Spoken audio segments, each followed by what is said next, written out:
வணக்கம் ஃப்ரெண்ட்ஸ், இன்றைக்கி நம்ம காளான் கிரேவி தாங்க செய்ய போகிறோம். வாங்க காளான் கிரேவி எப்படி செய்யலாம்னு பார்க்கலாம்.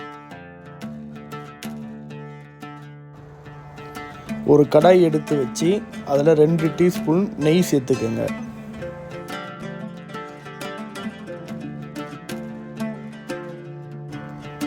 நெய் சூடான உடனே நம்ம எடுத்து வச்சுருந்த 400 கிராம் காளானை க்ளீன் பண்ணி எடுத்து நல்லா சேர்த்துக்குங்க.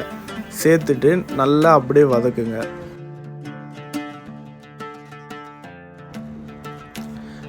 வதக்க நல்லா காளானில் இருந்து தண்ணி வரும்.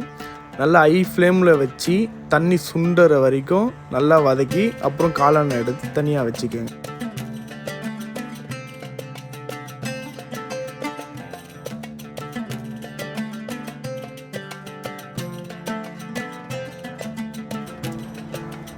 வாங்க காளான் கிரேவியை எப்படி செய்யலான்னு பார்க்கலாம். ஒரு கடாய் எடுத்து வச்சுக்கோங்க. எண்ணெய் 100 கிராம், 1 டேபிள் ஸ்பூன் சீரகம், பிரியாணி இலை 1, 4 லவங்கம், 1 பட்டை, 1/2 டேபிள் ஸ்பூன் சோம்பு. நல்லா சூடான உடனே 10 சின்ன வெங்காயம் எடுத்து நல்லா அரைச்சி சேர்த்துக்குங்க.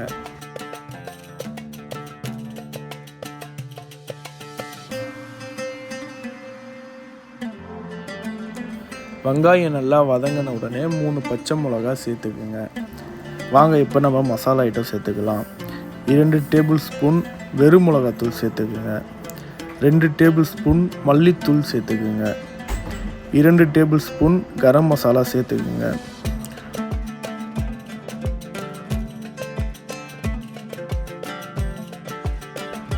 மசாலா போட்டவுடன் வெங்காயத்து கூட நல்லா வதக்கிக்குங்க. வதக்கிட்டு 1 டேபிள் ஸ்பூன் மஞ்சள் தூள் சேர்த்துக்குங்க. 2 டேபிள் ஸ்பூன் இஞ்சி பூண்டு பேஸ்ட் அரைச்சி வச்சதை எடுத்து சேர்த்துக்குங்க.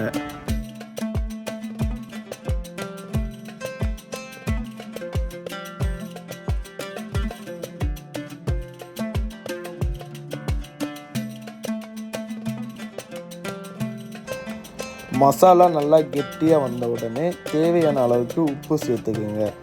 உப்பு சேர்த்துட்டு எடுத்து வச்சுருந்த 4 தக்காளியை நல்லா நறுக்கி எடுத்து சேர்த்துக்குங்க.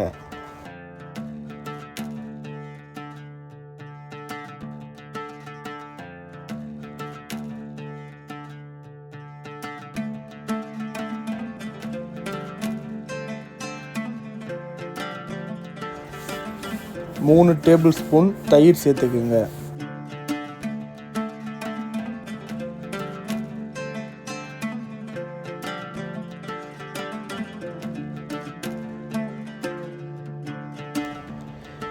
தேவையான அளவுக்கு தண்ணி சேர்த்துக்குங்க.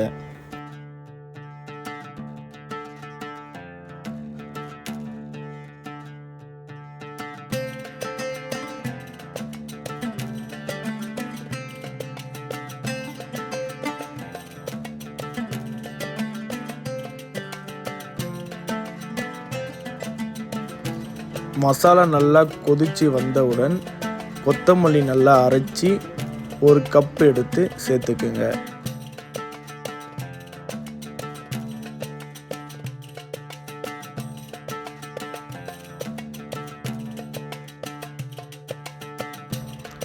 கிரேவி நல்லா இந்த பதம் வந்த உடனே நம்ம எடுத்து வச்சிருந்த காளானை எடுத்து சேர்த்துக்குங்க.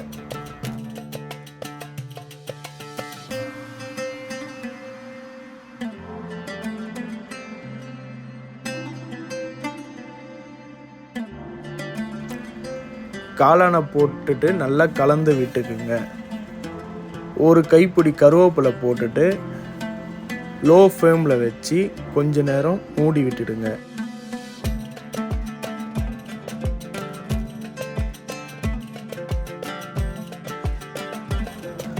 அப்பப்போ மூடியை திறந்து அடி பிடிக்காத அளவுக்கு கலரி விட்டுக்குங்க.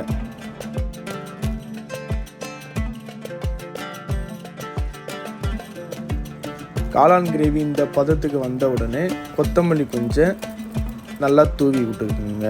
நம்ம எடுத்து அரைச்சி வச்சுருந்த சீரகம் 1 டேபிள் ஸ்பூன் எடுத்து சேர்த்துக்குங்க. அப்போதான் காளான் கிரேவி நல்லா சுவையாக இருக்கும். நம்ம செஞ்ச காளான் கிரேவி ரெடி. இந்த காளான் கிரேவி இட்லி, தோசை, சப்பாத்தி எல்லாத்துக்குமே ரொம்ப நல்லா இருக்குங்க. இந்த வீடியோவை ஃபுல்லாக பார்த்த என் அன்பு சொந்தங்களுக்கு மிக்க நன்றி. பிடிச்சிருந்தா லைக் பண்ணுங்கள், சப்ஸ்கிரைப் பண்ணுங்கள், கமெண்ட் பண்ணுங்கள். ரொம்ப பிடிச்சிருந்தா உங்கள் ஃப்ரெண்ட்ஸ் ஃபேமிலிக்கு எல்லாருக்கும் ஷேர் பண்ணுங்கள்.